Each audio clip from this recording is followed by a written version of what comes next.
What do you want? Me to go back to my plane and go back to France? J'ai été mis en cause par le pédophile Cohn-Bendit, et j'ai le droit de répondre. Vous préférez manger des pépitos que de voter sur le projet de loi de finances? J'espère que le gâteau était bon. Win the yes, need the no to win. Again the no. Je suis le bruit et la fureur. Moi, président de la République, je ferai en sorte que mon comportement soit à chaque instant exemplaire. C'est de la poudre de perlimpinpin. Jeanne, au secours! Au revoir.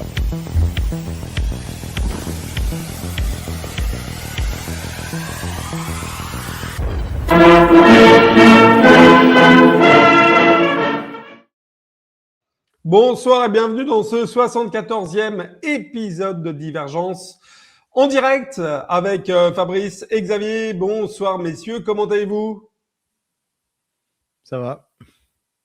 Eh ben, si tout le monde va bien, je vous fais part de mon nouveau mug, Make Divergence Great Again. Voilà, vous le voyez, Make Divergence Great Again. Les amis, ça me permet de vous dire, justement, si vous voulez aider Divergence Politique à se développer, si vous voulez nous soutenir, il n'y a qu'une alternative possible. Eh bien, c'est votre soutien, c'est faire un j'aime sur cette vidéo, la partager éventuellement avec vos amis, vous abonner bien entendu à la chaîne et puis activer la cloche pour avoir toutes les notifications. On aura d'ailleurs la semaine prochaine Xavier avec Alain Soral, on parlera Xavier avec Alain de Vladimir Poutine. Est-ce un exemple pour la France pour l'intégration? Là, je pense que tous les deux, vous aurez énormément à dire. Donc, abonnez-vous à la chaîne, mettez la cloche justement pour pas louper cette émission. Ça va vraiment être une émission choc encore. Messieurs, on va faire quelque chose d'un petit peu nouveau. On va lancer, vous le voyez derrière moi, on va lancer un petit sondage. C'est une des nouveautés qui est proposée par la plateforme de StreamYard. Donc, vous pouvez visiblement voter en temps réel sur YouTube. Alors, je ne sais pas trop comment ça se passe, mais visiblement sur YouTube, vous devez avoir un endroit pour avoir accès au vote. La question est toute simple. Trump a-t-il les moyens de réaliser un blocus sur le détroit d'Ormuz à la fin de l'émission? Eh bien, on annoncera vos résultats. Et puis, si vous ne pouvez pas voter sur YouTube, vous pouvez toujours voter sur notre canal Telegram. Alors, comment faire pour voter sur le canal Telegram? C'est pas compliqué. Il suffit d'aller sur la barre de recherche et de chercher Divergence Politique. Vous arrivez à notre chaîne. Et là, sur la chaîne Divergence Politique, vous verrez, le sondage est affiché également. Fabrice, en parlant de canaux Telegram, et toi aussi tu as un canal. Alors, on va commencer la promotion de ton canal dès le début de l'émission. De quoi tu nous parles sur ton canal pour ceux qui débarqueraient de la Lune et qui découvriraient le canal Fabrice Sorlin? Je parle habituellement de politique, de géopolitique, avec un œil, on va dire, centré à partir de la Russie où j'habite.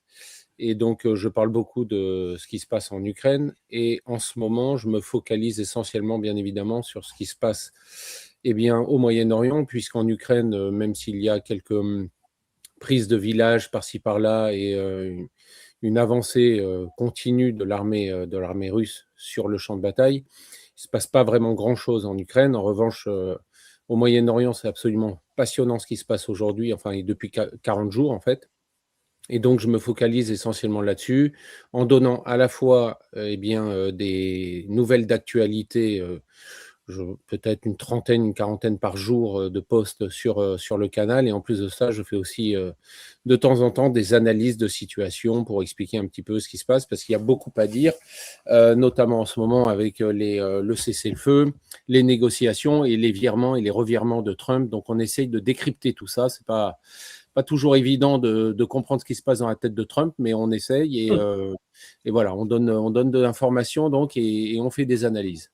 Do you speak Trump, toi de ton côté, Xavier? C'est vrai que décrypter Trump, c'est assez compliqué. Sur Stratpol, sur ton émission ici Moscou, sur la chaîne de RT en français.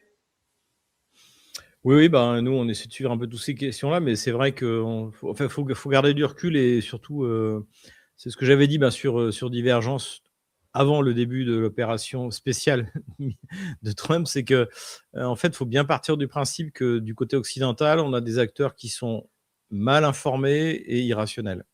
Et finalement, aujourd'hui, on le découvre. Enfin, ça explique ce que Trump a fait, c'est-à-dire qu'on lui a promis une opération à la vénézuélienne. On pensait qu'il était rationnel, mais en fait, le sionisme est une idéologie, donc c'est irrationnel. Donc en fait, ça l'amène là où il est là. Donc, et finalement, on est dans une situation. En fait, on peut faire un parallèle entre l'Iran et l'Ukraine, hein, c'est-à-dire que les mêmes tares ont entraîné les mêmes effets.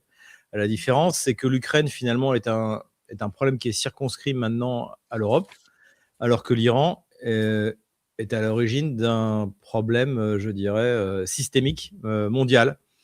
Et suivre ça au jour le jour, c'est assez fascinant. Alors, on va rester pour débuter cette émission sur l'Europe. Vous le voyez, la Hongrie votait aujourd'hui. On en a parlé avec Xavier, notamment dans l'émission précédente. C'était les élections législatives et bureaux de vote ont fermé à 19h.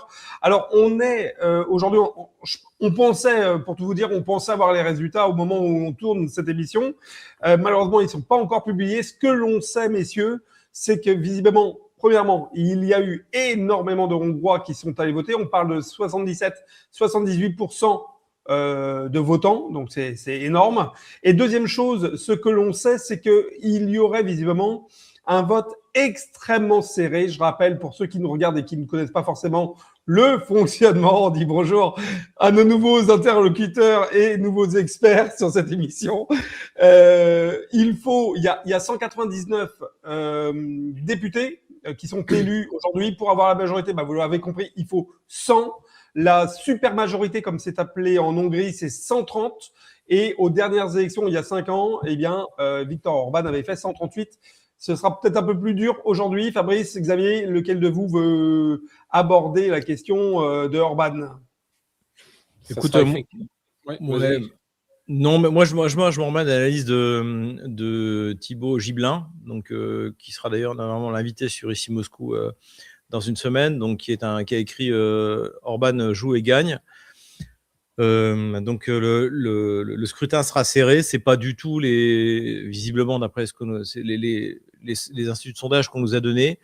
Pour moi, ce que j'ai retenu du point de vue général, c'est que en fait, c'est pour la première fois qu'on a un affrontement entre l'Amérique et l'Union européenne, entre Washington et Bruxelles. C'est-à-dire qu'on a Vance qui est arrivé pour soutenir Orban, avec Donald Trump qui a passé un message en direct avec son téléphone, et on a l'Union européenne qui, même si elle n'a pas beaucoup d'argent, a mis un pognon de dingue avec Zelensky. On a eu cette affaire de 80 millions de dollars en or et en billets attrapés qui transitaient entre l'Autriche et l'Ukraine.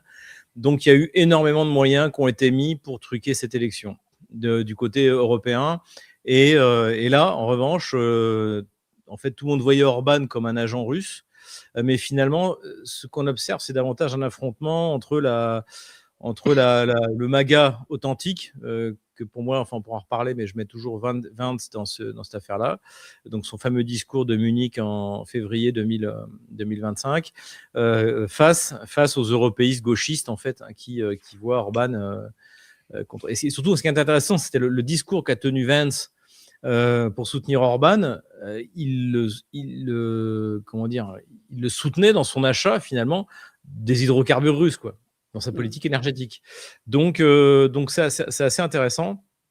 Après, il est évident que si Orban gagne, c'est une défaite monstrueuse pour Zelensky, pour l'Union européenne, et c'est un accélérateur de la victoire russe. C'est ce que j'appelle ça. En fait, la victoire russe, elle est actée, mais tu as des accélérateurs. Le conflit iranien est un accélérateur de la victoire russe. La victoire d'Orban serait un accélérateur de la victoire russe.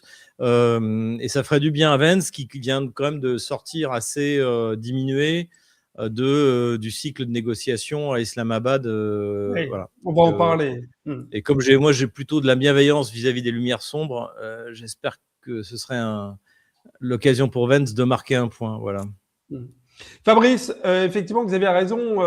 Orban a été décrit comme le cheval de Troie de Poutine au sein de l'Union européenne.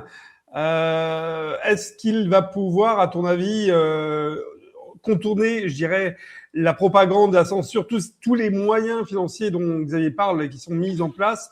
on a vu les résultats en Roumanie notamment, ça peut être quand même assez inquiétant. Est-ce qu'Orban peut déjouer le complot européen ?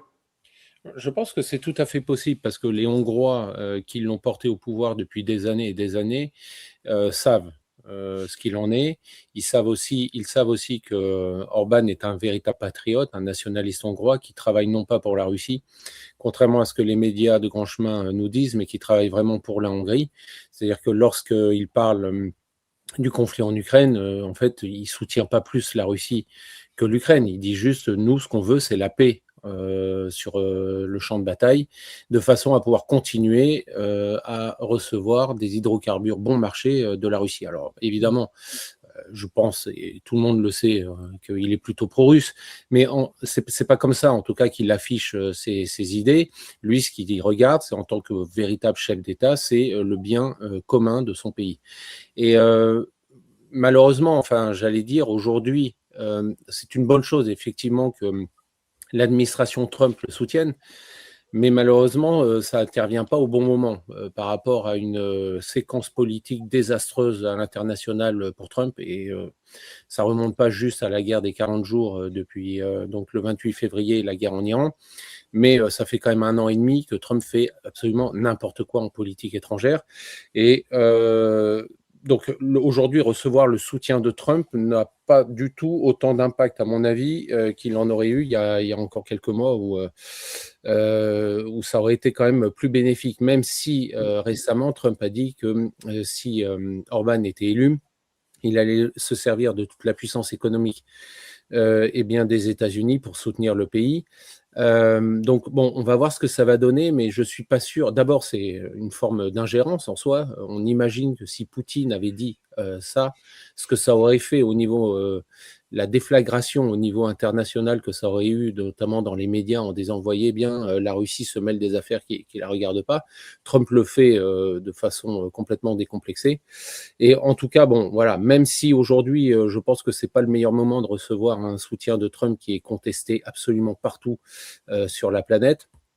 Moi, en tant que nationaliste français, patriote russe et donc pro-Orban, je me dis que s'il y a une chose que je dois retenir de bien en politique internationale de la part de Trump, c'est le soutien qu'il aura eu là lors de ces élections. Parce que tout le reste, en fait, c'est un désastre. Si jamais tu me permets de rebondir, il y a aussi un aspect, c'est que si jamais Orban gagne, donc l'opposition gauchiste va appeler à manifester dans la rue, et donc mais c'est une chose de tenter une manifestation de couleur, une révolution de couleur quand tu as les États-Unis avec toi, mais quand tu les as contre toi, c'est beaucoup plus compliqué. Donc je pense qu'à la limite, le soutien de Vance et de Trump, il sera plus utile dans la deuxième phase si Orban gagne, où là ils vont nous expliquer qu'il y a eu des fraudes, enfin on connaît tout le système. Encore 2003. Que, Xavier, si je peux me permettre, encore que les réseaux Soros, en fait, se sont toujours passés des réseaux Trump et Vance pour continuer à agir. Donc, mais là, ça va être intéressant, justement, parce qu'il va y avoir une lutte à l'intérieur même de l'État profond américain. Il y a beaucoup de commentaires, alors je les affiche pas tous, mais il y a beaucoup de commentaires qui disent effectivement, c'est pas forcément, c'est ce que vous avez dit, messieurs, d'ailleurs, c'est pas forcément le meilleur soutien que de recevoir un appui de Trump actuellement. Aujourd'hui, non, parce que Trump est un loser. Il a perdu la guerre contre l'Iran. Il n'arrive pas à se dépatouiller du sparadrap ukrainien. En fait, il soumet les Européens d'une manière tellement humiliante, que ce soit sur le Groenland, sur toutes les questions. En fait, celui qui tient tête, ceux qui tiennent tête à Trump, c'est les Iraniens.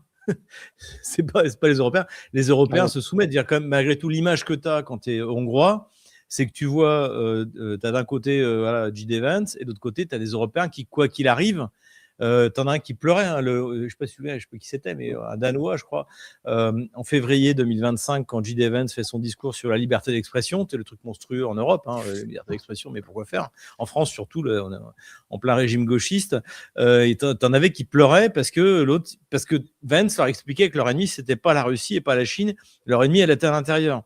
Donc, voilà, donc ce que je veux dire, c'est que on va parler de l'Iran et des États-Unis, un gagnant, un perdant, mais il y en a un qui va, quoi qu'il arrive, perdre. Que ce soit l'Iran ou la Russie ou Washington qui l'emporte, c'est Bruxelles. Ils sont tellement nuls qu'ils vont perdre à chaque fois. Donc en fait, si tu veux, quand tu as le soutien de Vance, tu as le soutien de quelqu'un qui va dire à Van der Leyen, Van der Leyen arrive toute humble, toute soumise, une petite chatte là, sans jeu de mots, et donc tu vois qui va être caressée par Trump et elle va aller faire ce que lui dit Trump. Donc quoi qu'il arrive, malgré tout ce qu'a montré Trump depuis 1 an et demi, c'est que c'est lui qui commande en Europe. Donc c'est pas forcément négatif le soutien, même si c'est vrai qu'ils se prennent une bonne fessée en ce moment en Iran. Allez, alors on va justement passer, comme on n'a pas les résultats, hein, je fais des F5 pour essayer d'avoir l'actu à jour, mais là on n'a toujours pas les résultats, donc ça sert à rien. On va parler maintenant d'un deuxième sujet, c'est la nouvelle sortie, messieurs, de Donald Trump. Il avait beaucoup choqué au moment des fêtes de Pâques. Avec sa déclaration sur le fait de raser une civilisation, eh bien, il a réitéré Trump en disant cette fois qu'il pourrait en une journée, voire même en 1 heure, anéantir complètement l'Iran et ses capacités. Fabrice, est-ce que Trump est en capacité véritablement, à part par les mots, de détruire en 1 heure l'Iran ? En fait, tout dépend. S'il décide de lancer le nucléaire sur l'Iran, évidemment. Mais bon, là, c'est la défaite de l'Iran peut-être, mais c'est la défaite des États-Unis. Et puis derrière, en fait, c'est la défaite du monde entier. Donc, est-ce qu'il ira jusqu'à là ? Je pense pas. Je pense pas que Trump puisse aller jusqu'à là. Enfin, encore que le personnage peut-être, mais en tout cas, j'ose espérer qu'autour de lui, il y a encore des personnes suffisamment intelligentes et rationnelles pour l'en empêcher. Ce qu'il faut voir, en fait, surtout au-delà de ce discours extrêmement dangereux, c'est ça en dit long, en fait, sur la situation dans laquelle se retrouve ce pauvre Trump. Parce qu'il faut bien voir qu'après 40 jours de bombardement, il se retrouve exactement dans la même situation qu'avant le début de la guerre, mais c'est-à-dire, voilà, on va essayer d'obtenir par les négociations ce qu'on n'a pas réussi à obtenir par la guerre. Donc, c'est retour 40 jours en arrière au moment où les Iraniens et où les Américains négociaient de façon indirecte. Sauf que là, les Américains se retrouvent dans une posture beaucoup plus désavantageuse qu'ils ne l'étaient il y a 40 jours, puisque 40 jours après, les Iraniens ont la main ferme sur le détroit d'Ormuz et qu'en plus, ils sont les maîtres du temps. Les Iraniens, pour eux, que cette guerre continue quelques jours, quelques semaines ou même quelques années, ça fait 47 ans qu'ils sont sous sanction. À ce petit jeu-là, on va voir si Trump pourra suivre la distance, parce que Trump, on l'a déjà dit, on l'a déjà répété sur cette chaîne, il y a les midterms en novembre. Lui, il a une pression énorme au niveau politique sur les épaules. Et Netanyahou aussi, puisque Netanyahou a ses élections au mois d'octobre. Hein, donc, voilà. Donc en fait, Trump, déjà le fait même qu'il y ait des négociations prouve l'échec de la stratégie de Trump, parce qu'il faut quand même rappeler les choses.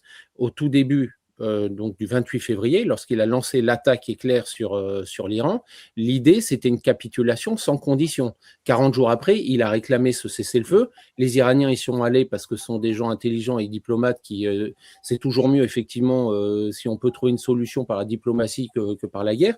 Et en fait, sauf que Trump se retrouve dans une position encore plus désavantageuse qu'il y a 40 jours. Voilà. Donc c'est pour cette raison aujourd'hui qu'il tourne en rond, qu'il menace, qu'il bluffe. On en reparlera peut-être tout à l'heure. Il a raconté tout et son contraire, encore une fois, notamment sur le fait que ces navires de guerre allaient déminer le détroit d'Ormuz. Il n'y a pas dit les siens.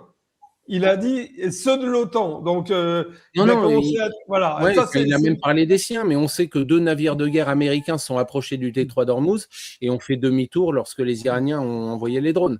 Voilà, c'est ça la vérité. Xavier, là, il est plus question même de déminer les trois d'Ormuz. Il est question de faire un blocus au blocus. Ah oui, alors on va en parler. On va en parler juste après. C'est le sujet suivant. Ouais. Mais Xavier, je voudrais te poser quand même une question. C'est vrai que la déclaration de Trump, elle tombe juste en sortie de prétendues négociations à Islamabad, donc au Pakistan, où on sait que finalement, il ne s'est rien passé de particulier. Encore une fois, ce que moi j'appelle des réunions pour faire des miles. Hein. On récupère des points pour ses partenaires hôtels et avions et point final. Je pense qu'il est un peu trop tôt pour le dire. Honnêtement, moi, j'entendais pas grand-chose de cette réunion. Le fait est qu'elle a eu lieu.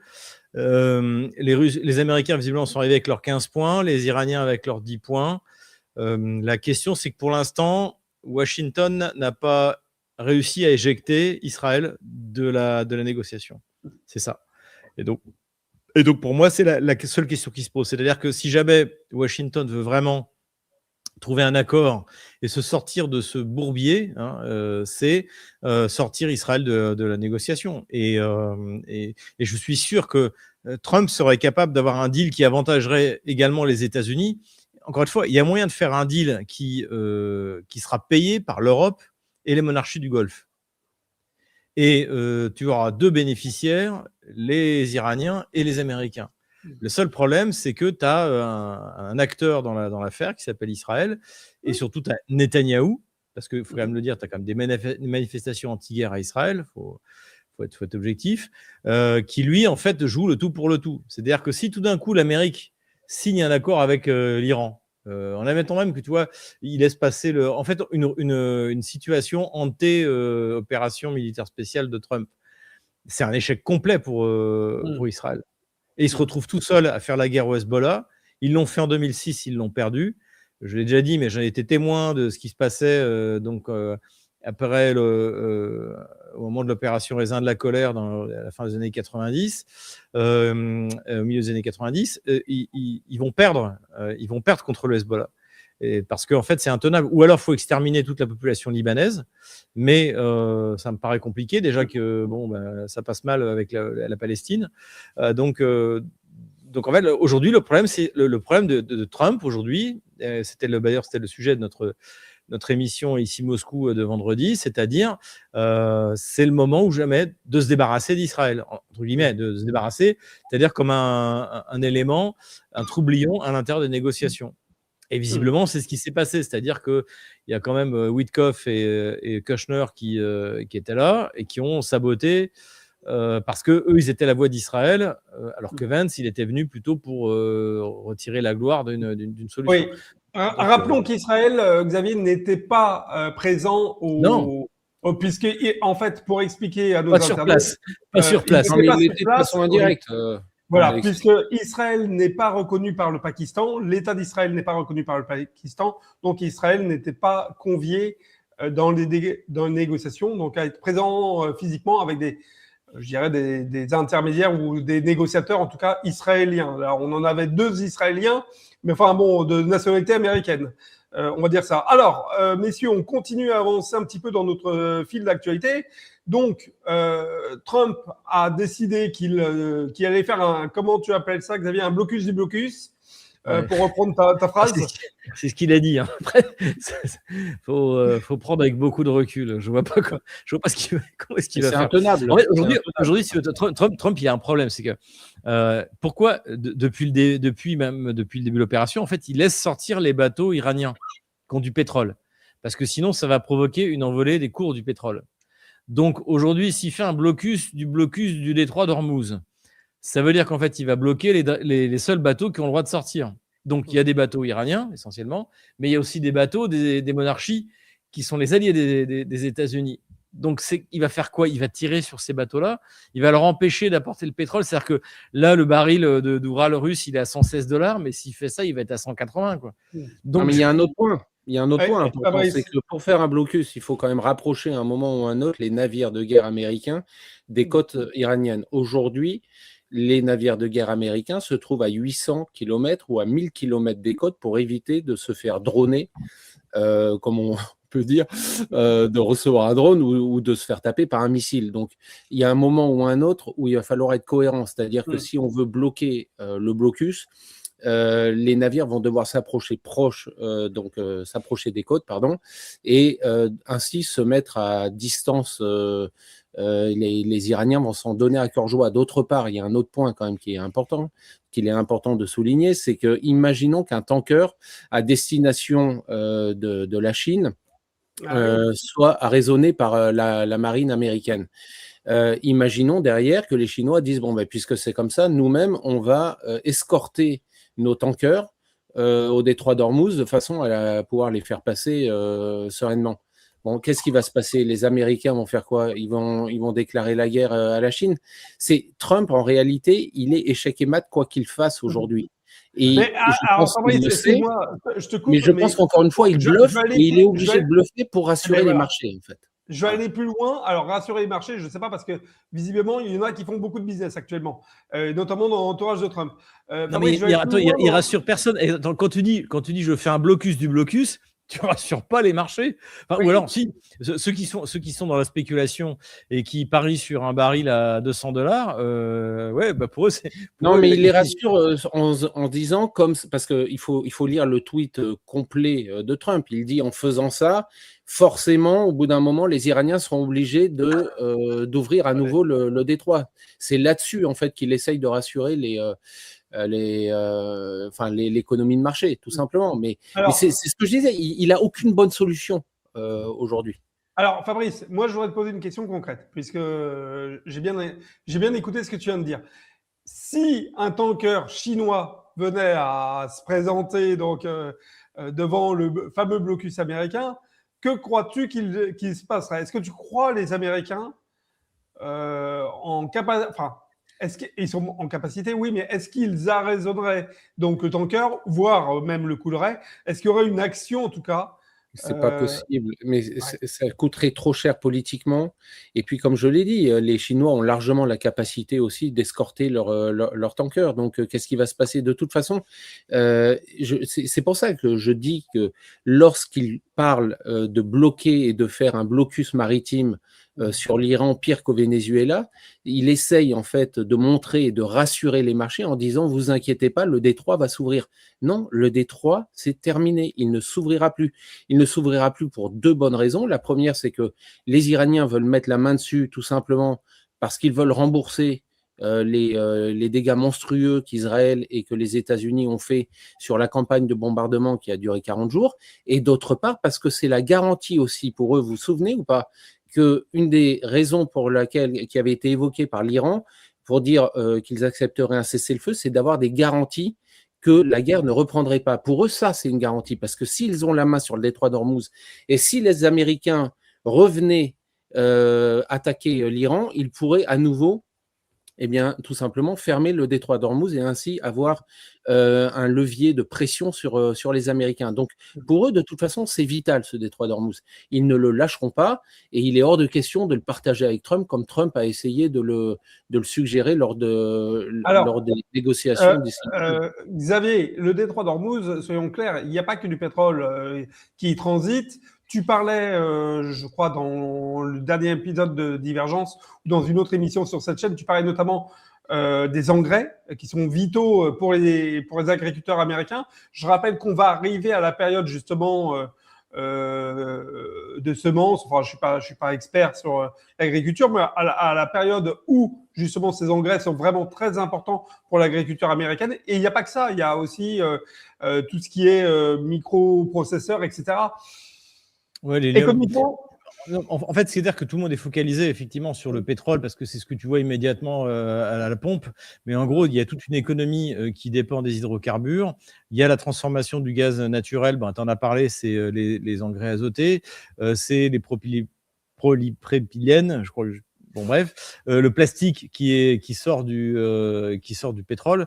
Donc, en fait, tu as toute une économie qui est en jeu, qui va avoir une réaction je dirais, systémique. Mais également, il faut voir un truc, c'est qu'en fait, encore une fois, si jamais il voulait contrôler les détroits d'Ormuz, Trump, il va pas envoyer, il va faire ce que font les Iraniens.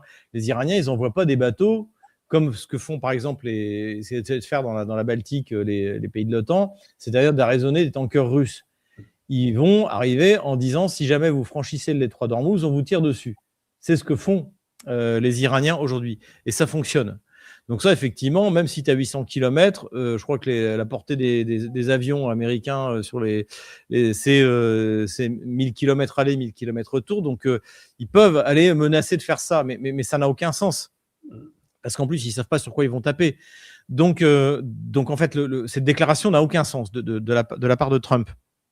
Et surtout, pour l'instant, ça va à l'encontre de ce qu'il a fait jusque-là. Parce que, par exemple, pour éviter que les prix du pétrole augmentent trop, parce que je rappelle que autant en Russie ou en Chine, on a interdit maintenant l'exportation de carburant, autant aux États-Unis, c'est encore ouvert au marché. Voilà, Donc, là, je viens Trump d'afficher les prix, justement, en temps réel. Les prix, l'affiche est peut-être un peu petite. Sur le régular, on est à $4,125 du gallon. Je rappelle qu'avant la guerre en Iran, on était à 2,50 et quelques au national. En fait, c'est ça. C'est-à-dire qu'en fait, aujourd'hui, Trump, il va être face à une décision. C'est-à-dire, soit il fait comme les Russes et les Chinois, c'est-à-dire, on arrête d'exporter du carburant et on privilégie le machin intérieur. Les Russes, non seulement ils ont interdit d'exporter le carburant, mais même l'engrais. Donc, mais ça, c'est ce que peut faire un État, je dirais, un État stratège. Mais c'est pas l'État américain, il n'est pas comme ça. Si tout d'un coup Trump prend la décision d'interdire l'exportation de carburant, de réserver la production d'hydrocarbures, et les États-Unis sont pas totalement, mais presque autosuffisants, bah là, pour le coup, c'est les gens qui le soutiennent qui vont pas être contents. Parce qu'eux, ils sont contents. Les producteurs de gaz de schiste américains qui n'ont pas été rentables jusqu'en 2022, c'était une énorme bulle, mais grâce en fait aux sanctions contre la Russie, c'est devenu tout d'un coup rentable parce qu'ils pouvaient les exporter en priorité vis-à-vis de l'Europe. Tout d'un coup, ils ne vont pas être contents. Donc en fait, ce qu'il a déclenché, c'est un truc incontrôlable. La seule chose qu'il peut faire, c'est en sortir. Et il en sortira. Alors bon, après, il y a le discours. Hein. Je pense qu'on peut faire passer pas mal. Encore une fois, ce qui se passe, c'est quand même... Il faut écouter ce qu'a dit Trump. Trump a dit aujourd'hui, il a dit, enfin après l'échec des négociations, il a dit « I don't care, we don't care ». Est-ce que ça va rouler à 3 heures? On s'en fout. Et en fait, il a raison, en quelque sorte. Quoi qu'il arrive, ça se passe à 9000 km de chez lui. Quoi qu'il arrive, les États-Unis produisent du pétrole et du gaz. Ceux qui vont payer, ceux qui vont prendre cher, c'est les Européens, les Asiates et les monarchies du Golfe. Mais les Asiates, qui sont des bons clients, ils vont trouver avec les Russes, ils vont trouver avec des fournisseurs alternatifs. Ceux qui vont prendre cher, c'est nous. Nous, les Européens, parce qu'on n'est pas des clients fiables, et les pays du Golfe, parce qu'une fois que tout ça sera terminé, les Qataris vont arriver, tout ce qu'ils ont, dans quoi ils ont investi pendant des dizaines d'années, tout ça est détruit, ça va reprendre des années à être reconstruit, ça va être une véritable catastrophe. Donc, il a déclenché Trump a déclenché quelque chose dont il a perdu le contrôle et j'espère que... On va voir ce que ça venait parce que, je te rappelle, on est parti sur une trêve de 15 jours. Les premières négociations complètement foirées. Est-ce qu'on va avoir une nouvelle équipe? Est-ce que Vance va dire, bon, je veux bien revenir, mais j'y vais pas sans les deux Israéliens de service, là, Kushner et Witkoff. Je veux y aller avec des mecs sérieux qui maîtrisent les dossiers. Pourquoi pas avec... Je pense qu'il ne pourra pas dire ça, de toute façon, de J.D. Vance, vu la proximité avec Trump de ces deux personnes. Pour l'instant, la guerre n'a pas repris. Elle va reprendre, je pense, les Israéliens vont y aller sur le sud Liban parce que c'est plus fort qu'eux. Mais globalement, on va voir. On est parti sur un projet de 15 jours de trêve. La première négociation a échoué. Voilà. La balle au centre. Je fais une petite parenthèse, messieurs. Alors, Vlad disait visiblement ce serait Madjar qui aurait gagné. Madjar, je rappelle, c'est l'opposant d'Orban. Et BBC, il y a 5 minutes, disait que Orban, visiblement, serait en tête et serait optimiste. Mais, comme quoi, on est vraiment dans un mouchon de pote. Ouais. Bon, en fait, je voudrais rebondir un peu sur ce qu'a dit Xavier. Allez, rebondis sur Xavier. Je suis complètement d'accord, effectivement, pour dire que c'est en réalité le problème du détroit d'Ormuz. C'est pas le problème des Américains, mais le problème, c'est que ce qui se passe aujourd'hui, c'est le problème personnel de Trump. C'est-à-dire que si aujourd'hui, Trump n'a accroché aucune victoire, même symbolique, c'est la défaite. Il faut voir que ces 40 jours de guerre en Iran, c'est la défaite, la première défaite aussi marquée, aussi franche, aussi nette des États-Unis d'Amérique dans une guerre. Parce que si les Américains n'ont gagné aucune guerre depuis la Deuxième Guerre mondiale, on le sait, l'Afghanistan, l'Irak, etc., mais ça s'est fait sur des années et des années. Donc il n'y a pas eu vraiment cette humiliation qu'on a vue aujourd'hui sur la guerre en Iran.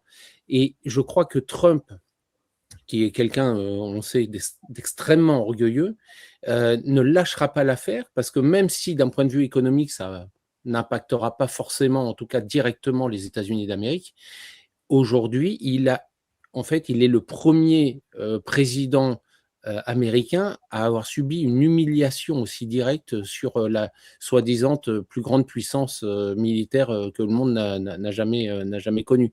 Et ça, c'est quelque chose qu'il ne peut pas supporter. C'est pourquoi ça le rend dangereux. Et c'est pourquoi je ne sais pas en fait jusqu'où il va s'arrêter.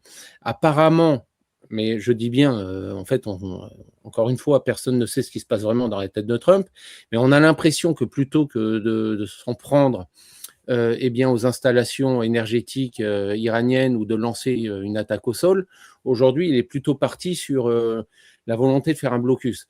Mais moi, je pense qu'il est tout à fait possible qu'en réalité, il recommence une guerre et que les dizaines de milliers de soldats, on parle de 50 000 soldats américains qu'il aurait rassemblés autour de l'Iran, ils finissent tôt ou tard par lâcher les chiens et par essayer de prendre d'assaut une des îles du détroit d'Ormuz.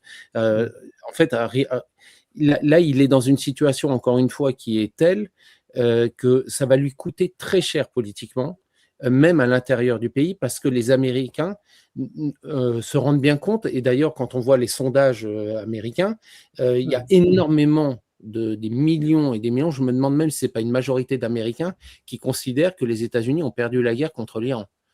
Donc Trump je sais plus, j'avais vu des sondages. Alors, en tout cas, le sondage, c'était 62% des Américains qui jugeaient que Trump n'aurait pas dû intervenir. C'est différent. Ouais. C'est un peu différent. D'accord.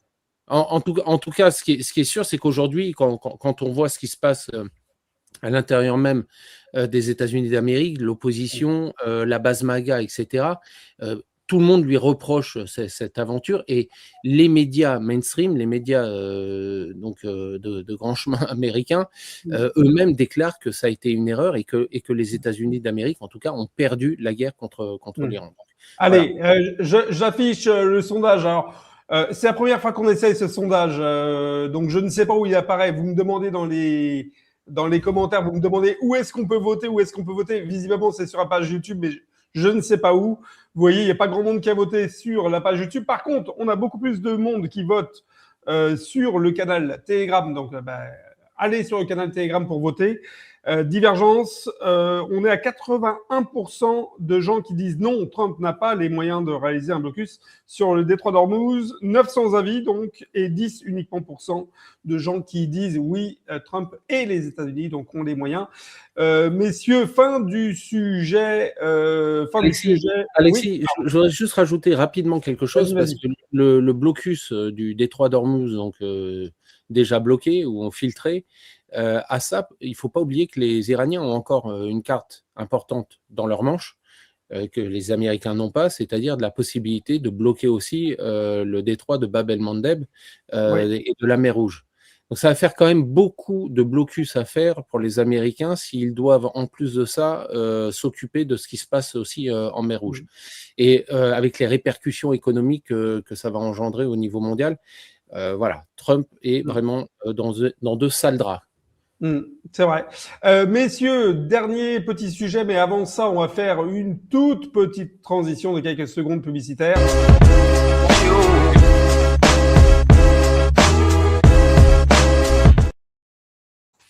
Parce qu'on ne le dit jamais assez, le seul soutien que nous ayons sur cette chaîne, eh bien, c'est vous. Donc, continuez à nous soutenir, faites un j'aime sur cette vidéo, partagez-la, s'il vous plaît, avec vos amis.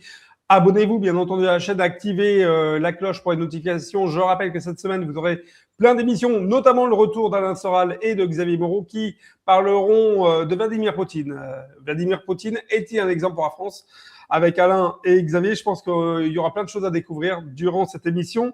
Et puis, j'allais vous dire, si vous voulez faire, j'ai vu 2-3 personnes faire des dons durant cette émission, donc je vous remercie 1000 fois. Véritablement, sans vous, on n'existerait pas, donc votre soutien est vraiment vital. Donc, eh bien, il y a plusieurs moyens, soit comme Jomel Dredd, tout à l'heure je l'ai vu, et puis j'ai vu Michel tout à l'heure qui s'est abonné à la chaîne, c'est pareil, merci à vous. Soit vous le faites par YouTube directement, soit par le petit QR code qui est au-dessus de la vignette. Le QR code, c'est très simple. Vous scannez avec l'appareil photo de votre téléphone. Ce QR code, ça vous renvoie sur une page de don. Vous pouvez faire un don via PayPal, vous pouvez faire un don via Stripe. la plateforme de paiement en ligne. Bon, voilà, vous pouvez faire ce que vous voulez pour nous soutenir, 1 euro, 2 euros, 3 euros, 5 euros, ce que vous pouvez. Mais en tout cas, on a vraiment besoin de votre soutien. Je vous le dis, il n'y a que grâce à vous qu'on peut exister.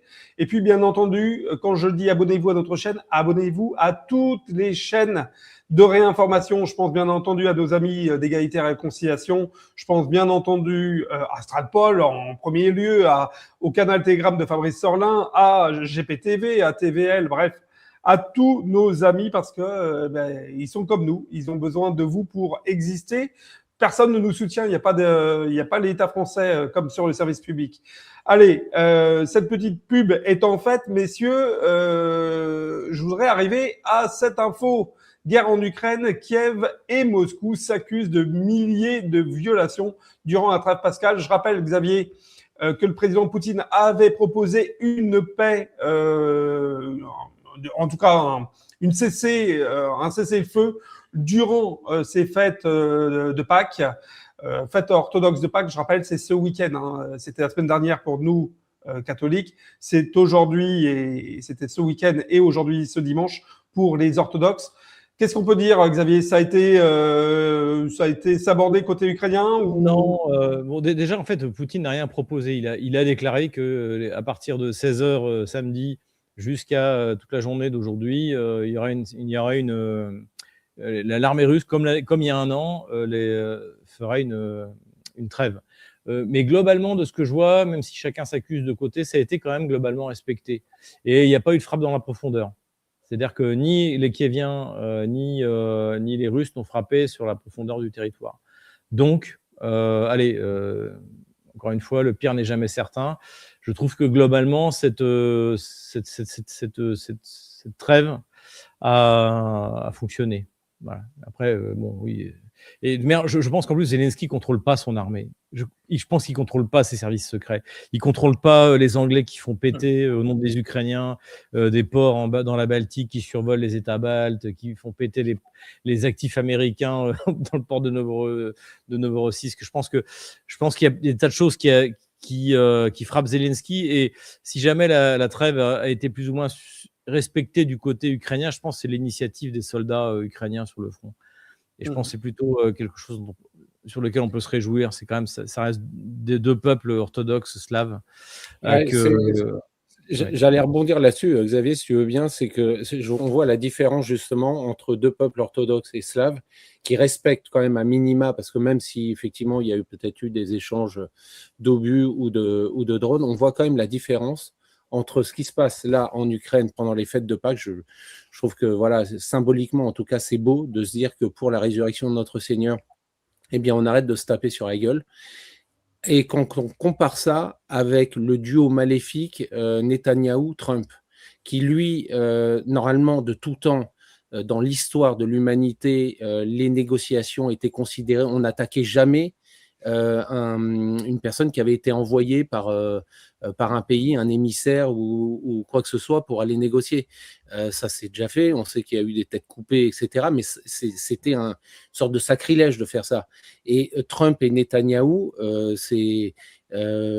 l'ont fait par deux fois, assassiner, décapiter en fait les hauts commandements des armées en pleine trêve, en pleine négociation.